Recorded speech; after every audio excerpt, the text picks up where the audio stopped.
This block of marble is the key to great mixes.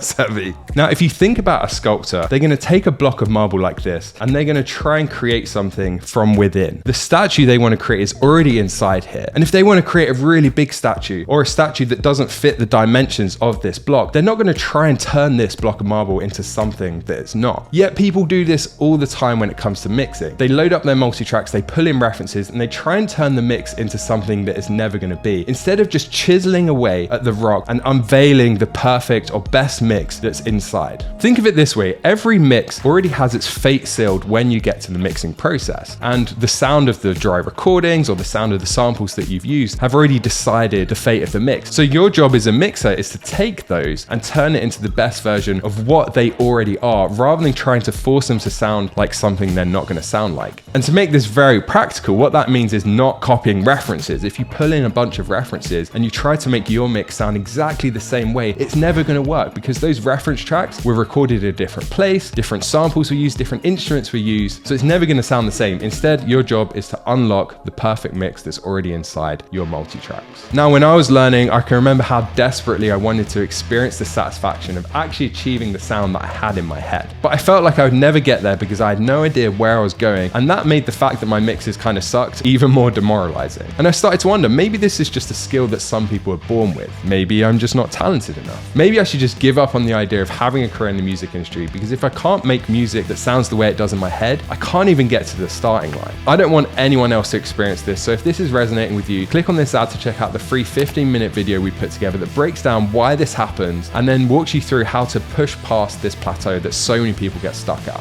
And in our experience, the way you do that is actually by learning in reverse, starting with mastering. Our students have worked with some incredible artists like The Shins, Elbow, John Mayer, Mace, and Lil Wayne, and some incredible brands like Coke, Cadillac, Intel, Airbnb, and Disney. So we know this stuff works. So if you're serious about your craft and you're ready to invest in yourself to move your career forward, then click on the link in the bottom left or in the description below now to break through to industry standard quality in your music.